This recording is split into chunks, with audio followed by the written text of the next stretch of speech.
성경 말씀 구약 성경 에스겔 32장입니다. 에스겔 32장 17절에서 25절까지 읽겠습니다.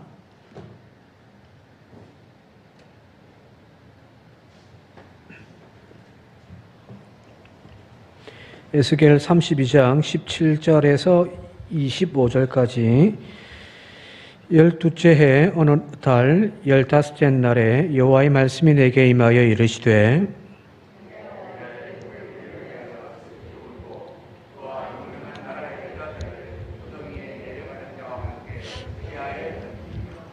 이르라 너의 아름다움이 어떤 사람들보다 뛰어나도다. 너는 내려가서 할례를 받지 아니한 자와 함께 누울지어다.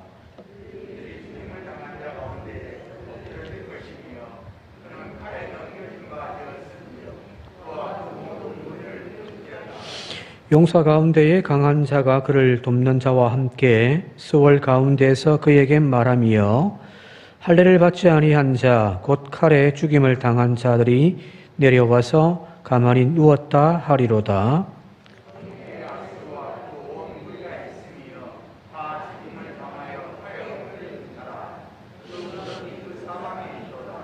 그 무덤이 구덩이 깊은 곳에 만들어졌고 그 무리가 그 무덤 사방에 있으며 그들은 다 죽임을 당하여 칼에 엎드려진 자 곧 생존하는 사람들의 세상에서 사람을 두렵게 하던 자로다.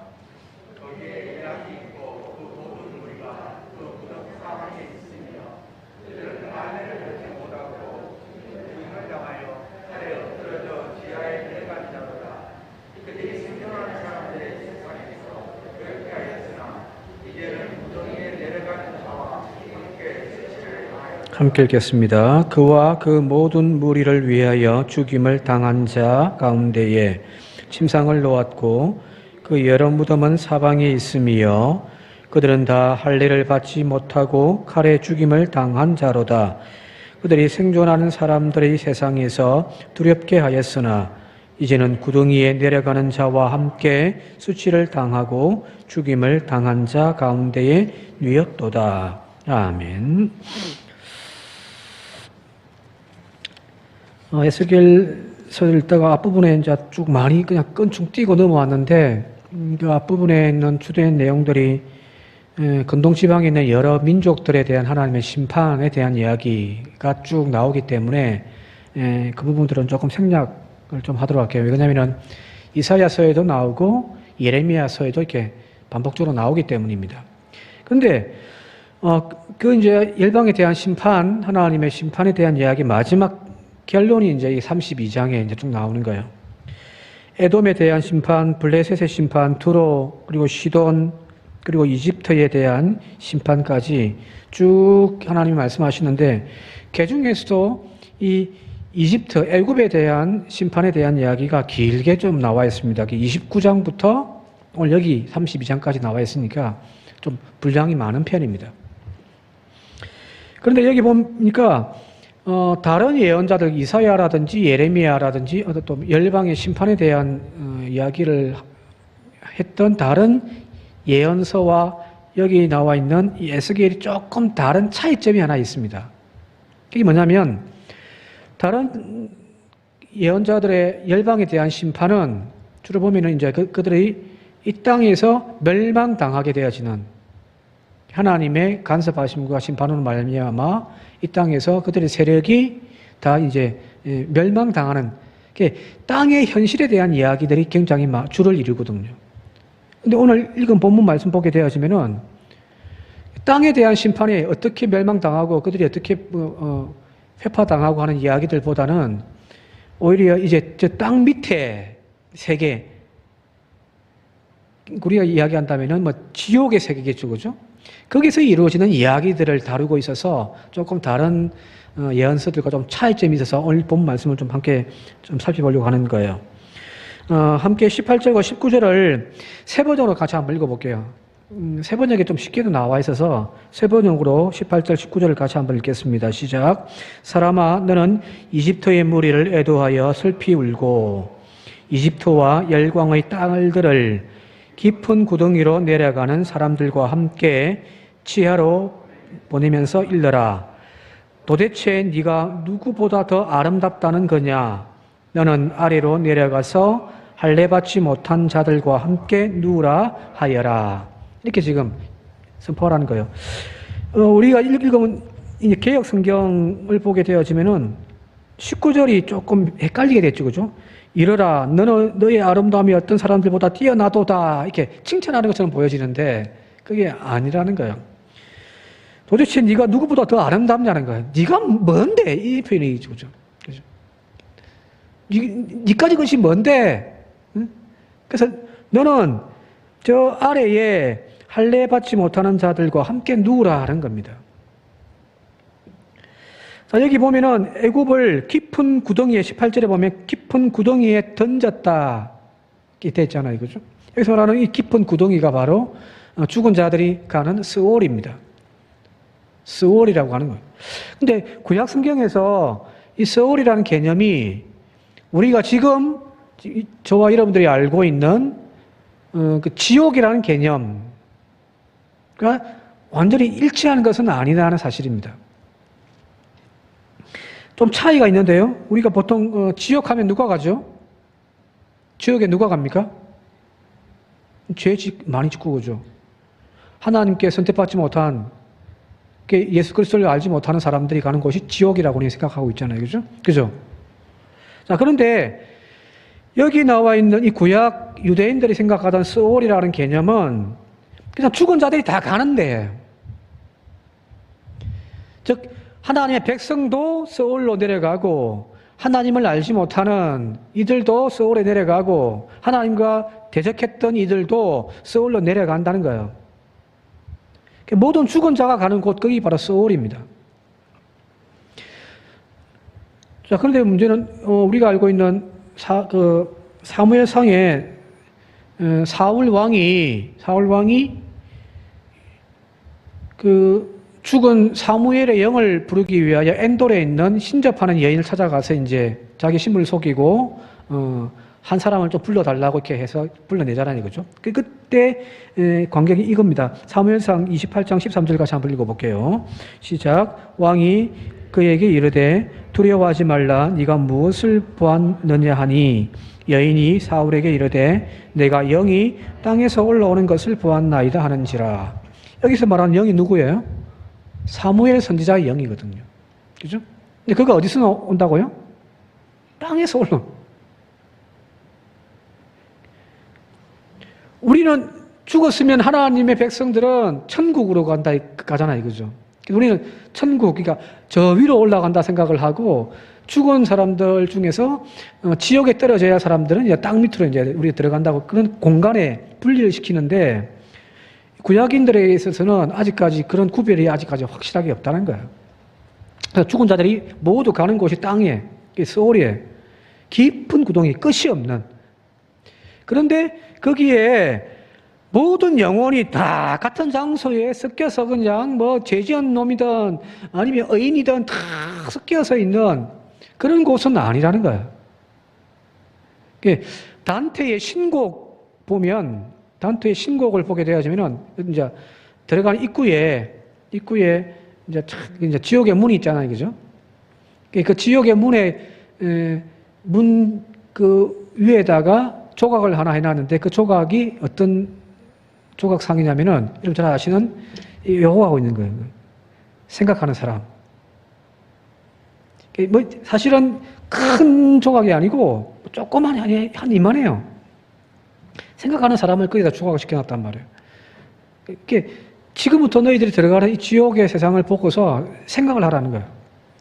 근데 단테가 이 신곡을 통해서 쭉 보면은 그 지옥 세상이, 우리가 흔히 말하는 지옥 세상이, 아서 이야기했던 모든 죄인들이 다 들어가가지고 뒤죽박죽 섞여 있는 세상이 아니라, 이렇게 천개가 쭉 있는 거예요. 천개가. 그래서 가장 위에 있는 천개에서는 개 중에 제일 좀 죄가 없는, 얼마든지 이제 가톨릭의 어떤 영향이 미쳐 있는 시대니까 연옥 정도 되겠죠, 그죠? 그래서 그들이 거기에서 다시금 회개하고 다 지금 천국으로 갈 수 있는 그런 죄인들이 첫 번째 있고요. 점점점 내려가면 내려갈수록 단계마다 그 죄악의 형벌이 심한 그런 어떤 지옥의 모습을 보여주고 있거든요. 아마 여기 서울이라고 하는 구약인들의 그 개념도 아마 비슷했던 모양이에요. 의인도 거기에 내려가고 또 악인도 거기에 내려가지만 뒤섞여 사는 것이 아니라 의인이 머무는 세계와 악인들이 머무는 세계가 구별되어져 있었던 모양이에요. 이제 분리가 되어 있는 거죠, 그죠? 오늘 여기 에스겔 선지자가 말씀 속에서 계속해서 반복해서 등장하는 표현 하나가 있습니다. 여기 보시면은 19절에 너는 내려가서 할례를 받지 아니한 자와 함께 누우라. 애굽을 향하여서 그렇게 선포하라는 거예요. 여기 할례 받지 아니한 자들이 머무는 자리가 있다는 거잖아요, 그죠? 그들과 함께 누우라는 거예요.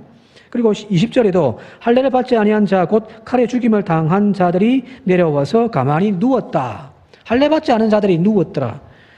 24절, 25절, 26절에도 똑같은 표현들이 계속 반복되는데 그들은 다 할례를 받지 못하고 죽임을 당하여 칼에 엎드러져 지하에 내려간 자로다. 그리고 27절부터 그 뒤로 계속해서 나오는 것이 그들이 할례를 받지 못한 자 가운데에 있더라는 거예요. 거의 매 절마다 뒤에 이제 쭉 보면은 매 절마다 할례 받지 못한 자들 이런 표현들이 계속 나와요. 애굽에 내려가야 할 자리는 의인들이 머물러 있는, 의인들이 죽어서 머물러 있는 자리가 아니라 할례 받지 못한 자들이 머물러 있는 그 자리에 너 가서 누워라는 거예요. 그렇죠? 이들이 죽어서 모여 있는 곳의 특징이 바로 지옥의 형상을 하고 아마 있을 거예요.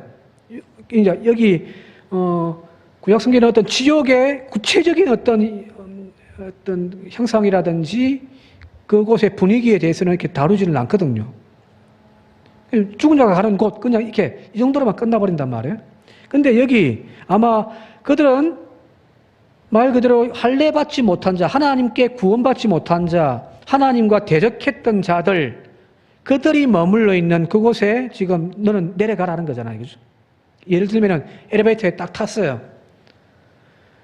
이제 등급을 따져가지고 그들을 이제 몇 층으로 이렇게 안내하는 안내양이 당신은 저 지하 10층. 제 같은 사람은 조금 착하니까 한 지하 9층. 우리 장로님들 같은 경우는 한 지하 한 2층 정도. 이렇게 이제 분리해서 하겠죠, 그죠? 모르겠어요. 그냥 제 상상이에요. 그러나 한 곳에 있지 않는데 지금 이들이 할례 받지 않는 자들이 가는 곳, 그것은 아마 저 밑에 하나님의 형벌을 받는 그런 자리일 거란 말이에요, 그죠? 비록 인간이 죽어서 내려가는 저 죽음의 장소이지만 그곳에서 하나님의 보호와 하나님의 돌보심이 머물러 있는 그 성도의 자리, 할례 받은 자의 자리가 아니라 할례 받지 못한 자의 자리, 하나님의 심판의 자리에 그들이 전락하여 떨어지더라는 거예요. 그죠? 자, 그런데 여기서 조금 참고로 약간 격까지 좀 나가면은 이스라엘 백성들이 구원받은 백성이라는 것을 나타내는 육체적인 표시가 뭐죠? 이스라엘 백성들이 구원받은 백성이라고 하는 언약의 표시, 할례죠, 그죠? 할례를 행하잖아요. 그게 이제 우리는 이스라엘 백성들의 언약의 백성의 표징이라고 이제 출애굽기에도 이제 모세를 통해 그렇게 말씀하고 계시니까. 자, 그런데 이 할례라는 것이 우리는 성경에서 이제 경험하다 보니까 이것이 이스라엘 백성들, 하나님의 언약 백성들에게만 주어진 것처럼 생각을 하는데 사실은 아브라함보다 한참 전에 한 기원전 3000년경부터 애굽에서는 할례를 행했다는 거예요. 애굽의 문화에도 할례를 행하는 문화가 있었고 또 여러 가지 고고학적인 그 자료에 보게 되어지면 암몬, 모압, 에돔 이런 지역에서도 할례를 행하는 그런 문화들이 있었다는 겁니다. 실제로 거기 이제 그림 하나 보여드릴게요. 저 그림은 사카라, 이집트의 사카라라고 하는 지역에 있는 그 고대 피라미드, 그러니까 우리가 알고 있는 피라미드 하면은 가자 지구에 높은, 그죠? 높은 피라미드가 있는데, 그는 후대고, 그보다 좀 더 빠른 시기에, 초창기에 만들어진 피라미드가 있는 지역이 바로 이 사카라 지역입니다. 거기에서 발견되어진 제6왕조 시대의 그림들이, 무덤 안에 그림들이 이렇게 쭉 그려져 있는데, 저 그림이 있더라는 거예요. 뭐 하는 것 같아요? 저기 나와 있듯이, 이집트의 남자아이들의 할례를 행하는 제사장이 지금 그려져 있는 거예요. 지금 보면, 이렇게 앉은 사람이 칼로 남자의 그 표피를 자르려고 하는, 이제 할례를 행하는 그런 그림들이 지금 나타난 거예요. 이게 이미 아브라함, 성경에 나와 있는 하나님의 백성으로서의 언약의 그 표징이 바로 할례인데, 그게 아브라함과 약속해 주신 건데, 그것보다 한참 전에 이미 이집트에서는 저런 것들이 행해졌다는 거예요. 자, 어쨌든 이스라엘 자신들이 할례를 중요하게 여겼잖아요. 그죠? 다른 민족들보다, 그죠? 하나님의 언약 관계 속에서 우리는 육체의 할례를 통하여 언약의 표징을 삼았다라고 하는 특별한 의미를 부여하는 것이 이스라엘이었습니다. 반면에 이제 일반 애굽이라든지 모압이라든지 그런 지역들, 그 지역들은 그렇게 이렇게 활성화되어 있지는 않는 문화였다는 거예요. 자, 여기 애굽인들도 할례를 했었습니다. 다 하진 않았지만, 그럼에도 불구하고 이스라엘 백성들은 그걸 어떤 종교적인 의미로, 구원의 개념으로, 하나님과의 관계 속에서 언약의 표징으로 할례를 아주 이제 필수적인 것으로 이제 여겼다는 거거든요. 그래서 이제 할례하면 어떤 개념이 되어지냐면, 유대인들에게 구원받은 백성, 자, 할례 받지 않은 자는 뭐예요? 하나님의 구원받지 못하는 백성이 되어지는 거예요. 구별이 할례를 통해서 이루어졌단 말이에요. 자, 그런데 이스라엘 역사에서 초창기에 이 할례에 대한 개념이 그런 의미로 이렇게 쭉 내려오다가 뒤로 가면은 그 이제 포로기 시대 전후로 해서 이제 이 할례에 대한 개념들이 조금씩 바뀌기 시작해요. 왜 그러냐면은 육체의 할례, 태어나서 내가 유대인의 남자로 태어났고 유대인의 여자로 태어났다. 그것이 나에게 구원의 조건이 되어진단 말이에요. 그래서 이제 육체의 할례를 행하는 그것으로 세상과 구별을 하는 방법을 삼았는데, 여기 이스라엘의 후반부로 넘어가면은 그들은 육신적으로는 다 할례를 행하고 있잖아요. 그죠? 그런데 그들은 뭐 해요? 성전에 올라가서 하나님을 경배하고 예배하고 제사 지는 것이 아니라 우상을 섬기더란 말이에요. 몸으로는 구원받은 백성의 할례를 간직하고 있으면서도 그들의 영혼과 마음은 철저하게 세상을 향하고 우상을 섬기더라는 거예요. 그래서 구원받은 백성의 조건으로 할례가 중요한 것이 아니다는 거예요. 마음의 할례가 중요하다고 이제 그런 개념으로 바뀌어져 가는 것들이 나타나기 시작합니다. 대표적인 것이 바로 예레미야거든요. 예레미야 같이 한번 읽어볼게요. 예레미야 4장 4절 함께 읽겠습니다. 시작. 유대인과 예루살렘 주민들아, 너희는 스스로 할례를 행하여 너희 마음 가죽을 베고 나 여호와께 속하라. 그리하지 아니하면 너희 악행으로 말미암아 나의 분노가 불같이 일어나 사르리니 그것을 끌 자가 없으리라. 육체의 할례, 그건 너희들이 가지고 있지만 정말 필요한 것은 마음의 할례, 마음의 가죽을 베라는 거잖아요. 그 마음의 할례를 통하여 세상적인 것들을 끊어내고 오직 하나님만 영적으로 다시금 일어서는 그 일들 감당하라는 거잖아요. 계속해서 예레미야 6장 10절입니다. 계속해서 같이 한번 읽어볼게요. 시작. 내가 누구에게 말하며 누구에게 경책하여 듣게 할꼬. 보라, 그 귀가 할례를 받지 아니하였으므로 듣지 못하는도다. 보라, 여호와의 말씀을 그들이 자신들에게 욕으로 여기고 이를 즐겨하지 아니하더라. 여기 할례하면 이제 신체의 그거로 여기는데 귀가 할례 받지 못했단 말이에요. 그죠? 마음의 할례, 귀의 할례 이런 것이 필요하단 말이에요. 저희 딸내미도 요즘에는 사춘기가 돼가지고 저희가 막 뭐라 하면은 건성으로 허허허 듣거든요. 그러면 막 소리가 확 올라가지고, 그죠? 이 기회 할례, 하나님의 말씀을 청종하여 들으려고 하는 마음, 그게 없으니까 아무리 하나님의 말씀이 예언자들을 통하여 선포되어져도 그들은 제각 길로 가버리더라는 거예요. 기회 할례가 필요하다는 거예요. 자, 이 할례 문제를 가장 심도 있게 다뤘던 인물이 바로 신약의 바울이죠. 대표적으로 로마서 같이 한번 읽어볼게요. 로마서 2장입니다. 28절, 29절 시작.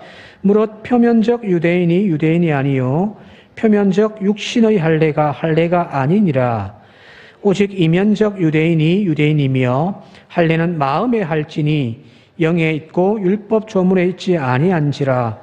그 칭찬이 사람에게서가 아니요 다만 하나님에게서니라.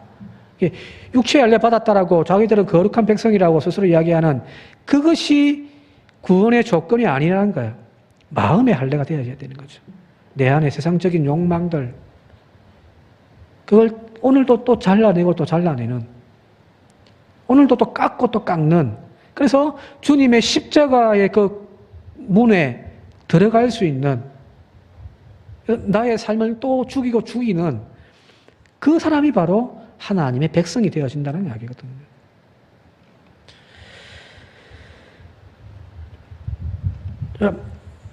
이방 선교를 막 열심히 했던 이방 선교의 사도라고 스스로가 이야기하는 그 바울이 복음을 전가하면서 가장 걸림돌이 되어졌던 것은 바로 율법이란 말이에요. 그 율법과 함께 거론되는 것이 바로 할례인 거거든요. 그 할례 받아야만 구원받는 것이 아니라는 거잖아요. 유대인들이 주장하는 대로. 아니다. 영혼의 할례가 필요하다. 그죠? 여기 에스겔도 오늘 지금 그걸 이야기를 하고 있는 거예요. 애굽인들이 육신적으로는 할례 받은 사람들도 있단 말이에요. 그죠? 유대인들만 할례 받은 것이 아니란 말이에요. 앞서 이야기했잖아요. 그 전통은 이미 애굽에서부터 내려온 거란 말이에요. 유대인들 중에서도 할례 받은 사람이 있을 것이지만은 그러나 그 할례가 구원의 조건이 되어줄 수가 없습니다. 오직 하나님께 성택받은 사람들은 하나님의 말씀의 그 율법을 따라 사는 삶, 그걸 기준으로 해서 할례 받지 못한 자라고 지금 이야기를 하고 있는 겁니다. 자, 다시 본문으로 들어가서 이 애굽이 내려간 서울에 그 지옥에 내려가서 만난 자들이 이제 뒤에 보면 쭉 나오는데요. 그들이 누군지 한번 좀 보자는 거예요. 자, 여기 서울에 내려가서 애굽의 왕과 군사들이 가장 먼저 만난 사람들은 전쟁 용들이에요. 용감한 자라고 되어 있는데 그들이 거기서 만나는 거예요. 어느 자리에서요? 천국 가서 만났습니까? 아니죠. 할례 받지 못한 자의 자리에 갔더니 그 전쟁 영웅들이 막 거기 세상의 이름을 날리고 했던 많은 영토를 확장했던 그 전쟁 영웅들이 그 자리에 있더라는 거예요. 21절에 결국 당신도 할례 받지 못한 자다라고, 구원받지 못한 자에 불과하구나. 그렇게 기고만장하더니 애굽 너도 결국 여기 왔네? 하고 비웃는 거예요, 지금요. 자, 그 다음에 또 만난 사람들이 누구냐면 아시리아의 군사들입니다. 22절, 23절을 보게 되어지면은 과거에 세상을 두려워하게 만들었던, 그죠? 그 지역의 용맹스러운 최고의 나라, 아시리아. 그 아시리아 나라가 이제 보니까 저 무덤에 앉아 있더라는 거예요. 자, 하나님께 교만했던 이 아시리아의 것, 세상의 그 많은 나라들을 정복하고 하나님의 백성의 북이스라엘을 멸망시켰던 그 아시리아조차도 할례 받지 못한 자의 자리에서 지금 애굽을 지금 맞이하고 있단 말이에요. 또 그 다음에 엘람 왕들, 그들의 군사들, 이 엘람이란 티그리스 강저 동쪽이에요. 지금으로 이야기하면은 그러니까 한 이라크 정도요. 이라크 쪽 위쪽에 이란에 가깝겠습니다. 그 지역이 바로 엘람이거든요. 이 지역에 말 그대로 엄청난 힘을 자랑했던 그들도 지금 여기 할례 받지 못한 자의 자리에 내려가 있더라고요. 쉽게 이야기하면 지옥에 있더라는 거예요. 지옥에. 그러면서 그들을 한마디로 이렇게 표현을 하고 있는데 23절과 24절에 조금 이렇게 함께 같이 한번 읽어볼게요. 23절, 24절 시작. 그들은 다 죽임을 당하여 칼에 엎드러진 자 곧 생존하는 사람들의 세상에서 사람을 두렵게 하던 자로다. 24절. 그들이 생존하는 사람들의 세상에서 두렵게 하였으나 이제는 구덩이에 내려가는 자와 함께 수치를 당하였도다. 저 세상에서는 떵떵거리고 힘있다고 막 권력과 군사력으로 세상을 지배하고 침공해가지고 엄청난 것들을 많이 빼앗던 모든 나라와 민족과 사람들을 두렵게 떨었던 그들이었는데 지금은요, 구덩이 저 지옥에 떨어져서 저 아래에서 수치를 당하고 있더라는 거거든요. 애굽의 풍요로 상징, 오랜 기간 동안 그 풍요를 통하여서 고대 문명을 창시했던, 그래서 이 아프리카와 고대 근동 지방의 맹주였던 애굽조차도 결국에는 저 하나님의 사망의 형벌에 처해져 있더라는 거잖아요. 그죠? 아시리아도 마찬가지고, 그죠? 저 동쪽의 엘람도 마찬가지인가요?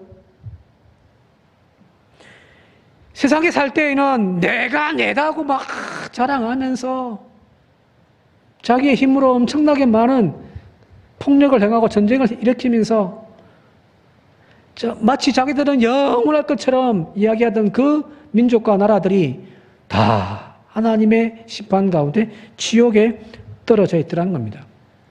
권력과 능력이 있다고 땅에서 오만방자하던 그들이 지금 하나님을 경외하지 못하고 하나님을 무시하고 외면하던 그들이 지금 한자리에 모여 있더라는 거잖아요.